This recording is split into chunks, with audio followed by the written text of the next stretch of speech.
You'll never succeed without us. My father's voice thundered through the mahogany-paneled study, shaking the very foundation of the Blackwood legacy. Law school isn't a suggestion, Alexandra. It's your destiny. 3 generations have built this name, and you want to throw it all away for, what? A tech startup. I stood there, 22 years old and on the verge of disappointing everyone who had ever dictated the walls around me bore the weight of expectation. Law degrees, bar association plaques, a legacy carved in polished wood and rigid tradition. It's not just any startup, Dad. I kept my voice even, though my pulse raced. The software I developed could revolutionize how small businesses manage operations. Investors are already interested. Investors? My mother's laugh was crisp, cutting. Seated in a leather armchair, she looked every inch the corporate wife, impeccable, calculating. Who in their right mind would invest in a 22-year-old with no business experience? You haven't even finished law school. Because I don't want to be a lawyer, the words erupted before I could temper them, echoing through the study. I never did. The only reason I even applied was to make you happy. My father's jaw tightened as he moved behind his massive desk, a fortress that had always seemed to separate us. This isn't about happiness, Alexandra. It's about responsibility. About honoring what your grandfather and I built. Blackwood and Associates isn't just a law firm. It's our legacy. I inhaled deeply, squaring my shoulders. I understand that. But I need to build my own legacy. I deferred my next semester at law school. My prototype is nearly complete. I have meetings with venture capitalists next month. Absolutely not. His fist slammed against the desk. You will not throw away your future on some tech fantasy. You're a Blackwood. You belong in law. And if I refuse? Silence. My mother's manicured nails tapped rhythmically against the armrest. The only sound in the room. Then my father spoke, his voice eerily calm. Then you're on your own. No tuition, no trust fund, no support. If you reject this family, you reject everything that comes with it. I had prepared for this moment, but the finality of his words still landed like a punch to the gut. That trust fund alone was worth millions. Security, status, everything they assumed I wouldn't dare walk away from. I met his gaze. I understand. My voice was steady, surprising even me. I'll have my things packed by tomorrow. My mother sighed, exasperated. Don't be dramatic, Alexandra. Be reasonable. Finish law school. Join the firm, and you can pursue your hobbies in your spare time. Hobbies. That's all they thought this was. They never saw the sleepless nights, the lines of code, the potential. To them, anything outside the law was just a distraction. It's not a hobby, Mom. It's my future, my choice. My father's expression. Hardened. Then you've made your choice. Jennifer will help you pack. He turned to my mother. Call Robert at the bank. Freeze Alexandra's account first thing in the morning. You don't have to, I said, reaching into my bag. I placed an envelope on the desk. I already transferred everything back to you. Every penny you've given me since I turned 18. I don't want anything from you except the chance to prove you wrong. That got their attention. My father picked up the envelope, his brows furrowing as he skimmed the bank statement inside. I had spent the past month liquidating everything, preparing for this exact moment. All that remained was what I had earned, just enough to scrape by. But it was mine. You fought this through, he admitted, a flicker of something. Respect crossing his face. I have. I straightened, channeling every lesson they had taught me about confidence. And I want you both to remember this moment because in 10 years, when you see what I've built, I want you to know you had no part in it. My mother rose, smoothing her skirt. You're making a terrible mistake. Maybe, I said, turning for the door. Or maybe the real mistake was forcing me into a life I never wanted. I guess we'll see. Stepping out of that study felt like stepping off a cliff. Behind me, I heard my mother start to cry, my father's voice low as he conferred her. A part of me wanted to turn back, to say something, anything, to make this easier. But I didn't. I had spent my whole life living for them. Now it was time to live for myself. The first year after securing funding blurred into sleepless nights, endless meetings, and more coffee than any human should legally consume. Kingston Ventures didn't just write a check. They plugged me into a network of mentors, advisors, and most importantly, our first major clients. Smart Ops was growing faster than I dared to dream. We'd outgrown my tiny apartment, upgrading to an actual office. Nothing fancy, but big enough for our team of 6. Every hire felt like both a triumph and a terrifying gamble. These people were trusting their careers to my vision. Alex, Maya, my head of development, appeared in my doorway one evening. "You need to see this." I glanced up from the latest quarterly report. "Good news or bad?" She grinned, sliding a tablet across my desk. "Good, really good." I scanned the numbers, then blinked again. Our user base had grown 300% in a single month. Word of mouth was spreading through small business communities faster than we could keep up. I started. Incredible? Terrifying? Both. Maya laughed. "We need more servers, more developers, and probably a bigger office." She wasn't wrong. We were at a tipping point, scale up or get swallowed whole. It was time for another funding round. I was in the middle of preparing for a meeting with potential Series A investors when an email made my heart skip. Thomas Blackwood. "Hey sis. Just a heads up. Dad saw an article about Smart Ops. He's not thrilled. Called it a trendy tech scheme and ranted about you wasting your potential instead of doing real work. Just thought you should know they might reach out. P.S. I'm proud of you, Tommy." I leaned back, emotions twisting. 14 months since I walked out of my parents' house. 14 months of silence, broken only by Tommy's occasional messages. A small part of me had hoped they'd seen the press coverage, that maybe they'd realized I was building something real. Apparently not. My phone buzzed. A text from my mother. "We need to talk. Your father and I are concerned about the direction you're taking." I ignored it. I had a company to run. Their concerns were no longer my problem. The next morning, I stepped into the office and stopped cold. My father stood in the reception area, a stark contrast to our startup's casual atmosphere, his perfectly tailored suit immaculate as ever. "Alexandra," he said, voice laced with the same authority that used to make me shrink. "We need to discuss the situation." I kept my tongue steady. "Do you have an appointment?" He blinked. "I'm your father." "I shouldn't need one." "Actually, you do." "I'm running a company, Dad. My time isn't my own anymore." I turned to Lisa, our office manager. "Please show Mr. Blackwood out. If he wants a meeting, he can go through my assistant." Shock flickered across his face. "This is ridiculous," he started, but I was already walking away. "Goodbye, Dad. Next time, call first." It wasn't until I was alone in my office that I allowed myself a moment to breathe, my hands trembling ever so slightly. Standing up to him had never gotten easier, but I'd gotten better at pretending it had. Maya appeared in the doorway. "You good?" That looked intense. "I'm fine." I straightened. "How's the new feature rollout going?" The next few weeks were a whirlwind. Investor meetings, product updates, scaling challenges.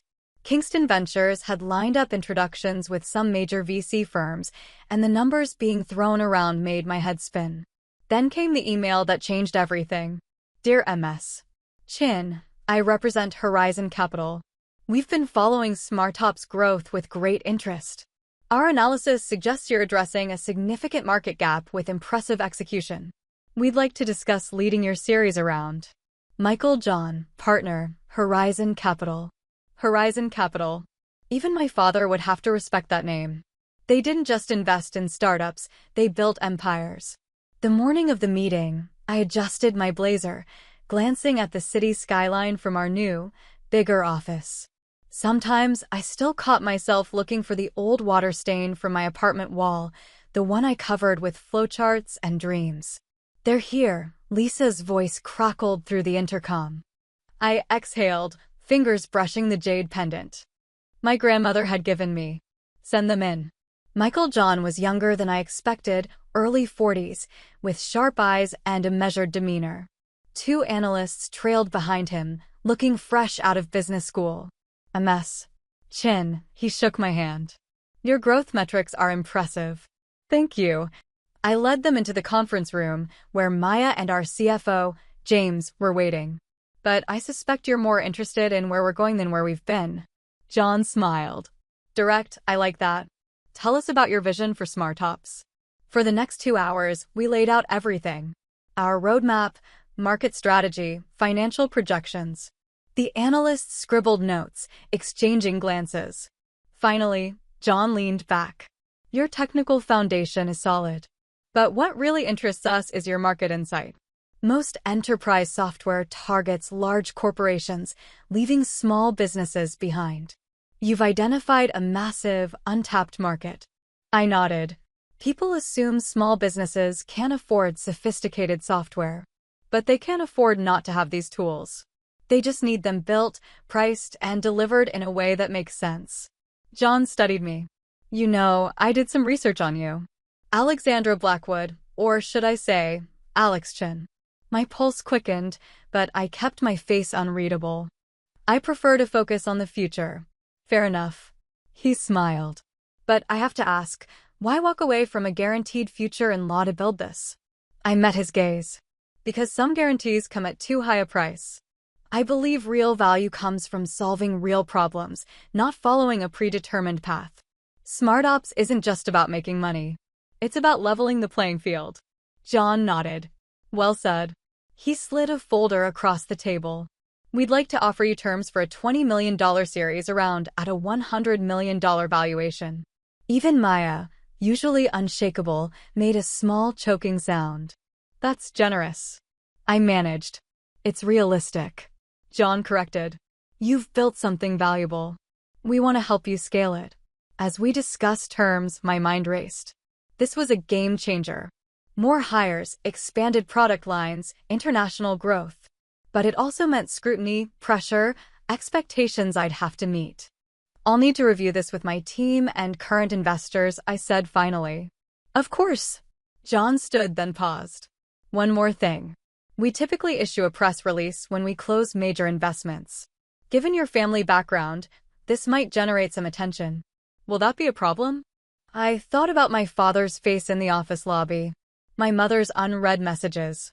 No problem at all. That night, as the city lights flickered outside my window, my phone buzzed again. Mom, your father is very upset. Please be reasonable and talk to us. I typed my first response in over a year. Me? I am being reasonable. I'm being successful. If you want to talk, you know where to find me. Then I turned back to my computer, reviewing. The deal that would change everything. My parents believed legacy was something you inherited. I was about to show them that sometimes legacy is something you build. The Horizon Capital investment changed everything. The moment the press release hit, SmartOps wasn't just a promising startup anymore. It was the hottest name in tech. My inbox overflowed with congratulations, LinkedIn requests, and interview invitations. Investors, reporters, industry leaders. Everyone suddenly wanted a piece of what we were building. But the message I was waiting for never came. Still nothing from Mom and Dad. Thomas asked during our weekly video call. He looked exhausted. His marine biology PhD was grueling enough. But I knew our family situation wasn't helping. Not directly, I said, adjusting my laptop. But their lawyer reached out. What? His brow furrowed. Why? I let out a short laugh. They want to discuss potential intellectual property concerns. Dad seems to think that because I first had the idea for SmartOps while in law school, they might have some kind of claim to it. Thomas's expression darkened. That's ridiculous. They know that. This isn't about IP. It's about control. But our lawyers shut it down fast.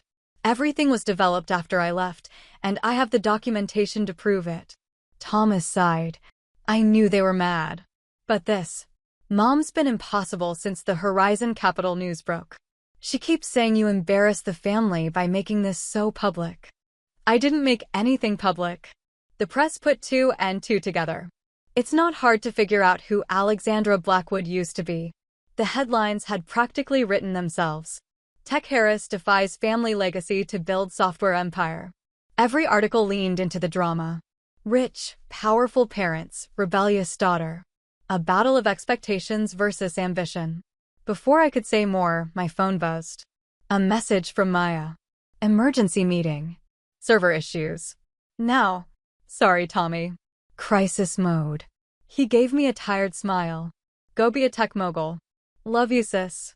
The server issue turned out to be a full-blown infrastructure crisis.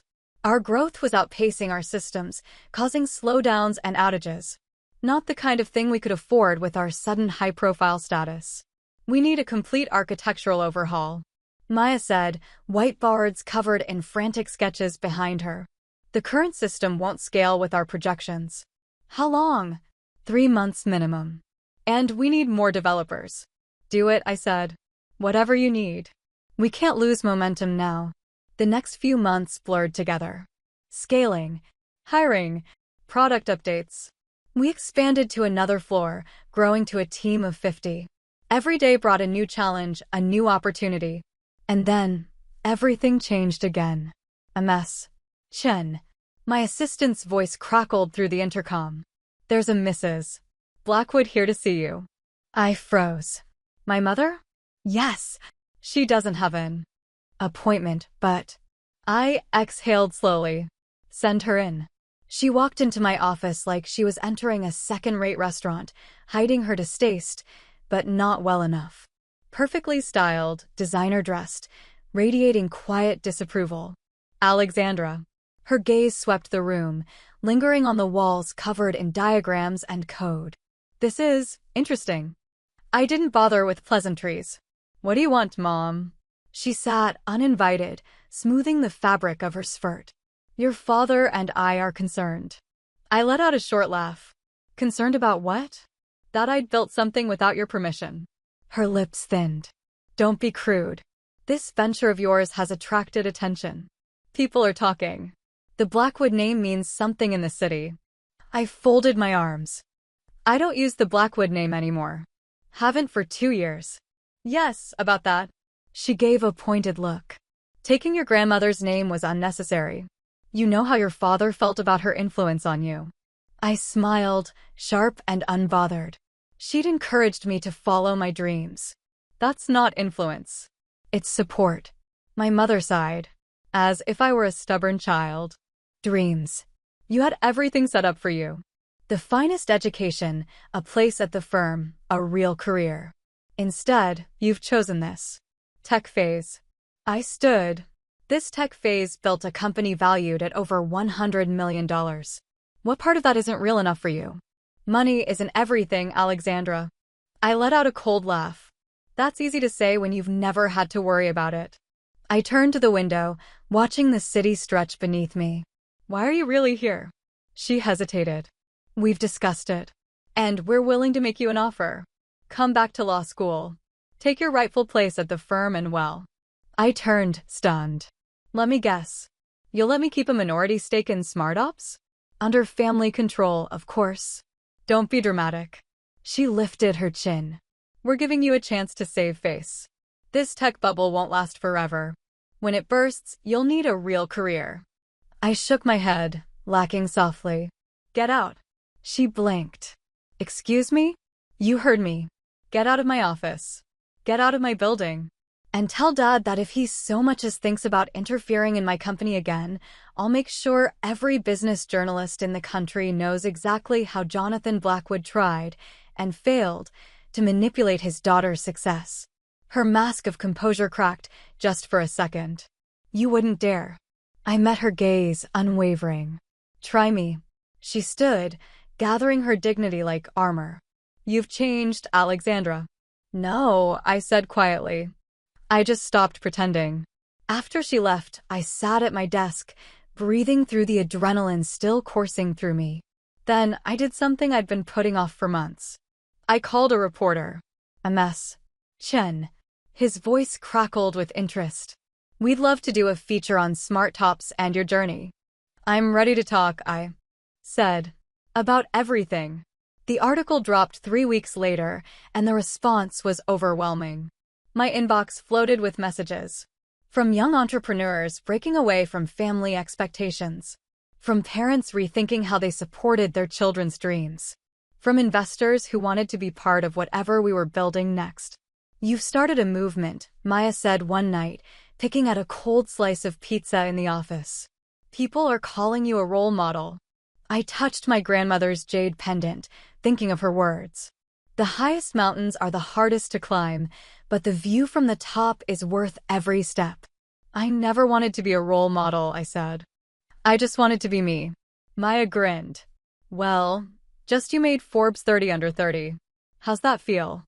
I glanced around, at the whiteboards covered in plans, at the empty pizza boxes from another late-night brainstorm, at the team that had become my real family. It feels, I said, like we're just getting started. 3 years after turning down my mother's so-called offer, SmartOps had become more than I ever imagined. We'd expanded internationally, our software powered over 1 million businesses, and our latest valuation had skyrocketed past $2 billion. The little startup that once ran on ramen and late-night coding sessions in my roach-infested apartment was now a heavyweight in the business software world. But success brings its own complications. They're calling again, Lisa said, poking her head into my office. 3rd time this week. I didn't have to ask who they were. Blackwood and Associates had been reaching out relentlessly ever since we'd announced our plans to go public. Same answer, I said without looking up. Any legal matters can go through our corporate counsel. Between SEC filings, investor presentations, and back-to-back meetings with bankers, I barely had time to breathe. But this IPO would change everything. It would give us the capital to expand, to push our technology further, to help even more small businesses thrive. My phone buzzed. A text from Thomas. Just saw the IPO announcement.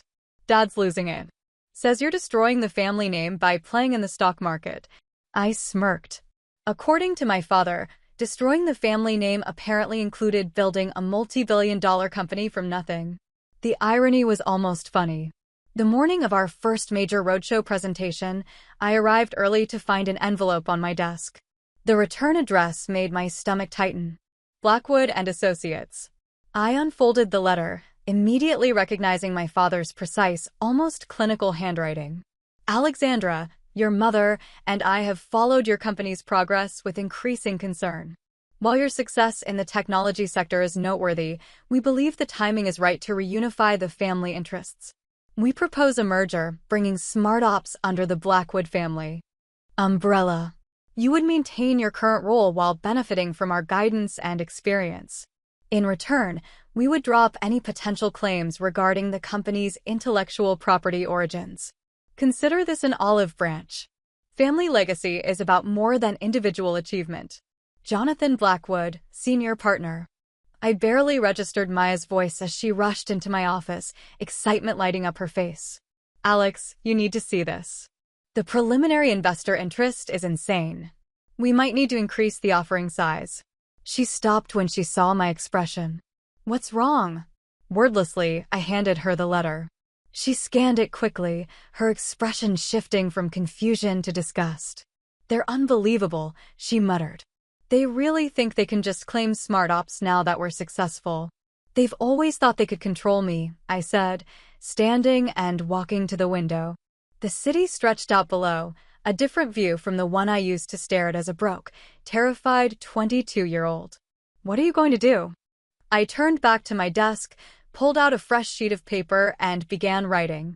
Dear Father, thank you for your letter. After careful consideration, I must decline your proposal. SmartOps is not, and will never be, part of the Blackwood family business. You speak of legacy as if it is something to be inherited rather than created. But in the past 5 years, I've learned that true legacy isn't about preserving the past. It's about building something new, something that matters. SmartOps empowers small business owners to achieve their dreams. Every day we hear from people whose lives have changed because of what we've built. That is the legacy I choose. As for your implied threats regarding intellectual property, our lawyers have already addressed this. But I'll make you an offer of my own. Stop trying to interfere with my company, and I'll stop telling the world how the prestigious Blackwood family tried to bully their daughter into submission and failed. You taught me that reputation is everything. Perhaps it's time to consider what your actions say about yours. Alexandra Chen, CEO, SmartOps Inc. I sent copies to my parents and their lawyers. Then, I turned my attention back to the IPO presentation. We had a future to build. The day of our IPO dawned bright and clear. Standing on the floor of the New York Stock Exchange, surrounded by my team, I felt an overwhelming sense of completion. To my right stood Maya, now our CTO. Beside her was Sarah, the friend who let me crash on her couch all those years ago, now our Chief Marketing Officer. And then, just beyond the cameras and flashing lights, I saw him. Thomas. He'd flown in, knowing our parents would disapprove. His smile was unmistakable. "Ready?" he asked, wrapping me in a tight hug. More than ready. The opening bell rang, and within hours, we were the talk of Wall Street. Our stock price soared, marking one of the most successful tech IPOs of the year. That evening, our office buzzed with celebration. Investors, employees, and supporters filled the space, toasting to everything we'd built. Even Michael John from Horizon Capital was there, raising a glass. "To Alexandra Chin," he said, "the entrepreneur who proved that the best legacy is the one you build yourself." I looked around at the people who had become my real family, the engineers who pulled all-nighters, the sales team who never gave up, the customer support reps who believed in what we were doing. Then my phone buzzed one last time. A text from my mother. "Saw you on CNBC. Your grandmother would have been proud." I blinked back an unexpected rush of emotion. It wasn't quite an apology, but maybe it was a start. I reached for the jade pendant around my neck, thinking of my grandmother's words. "The highest mountains are the hardest to climb, but the view is worth it." And as I stood there, on the summit of everything I had built, I finally understood. Legacy isn't just about where you come from. It's about where you choose to go. And for the first time in my life, I knew, without a doubt, I was exactly where I was meant to be.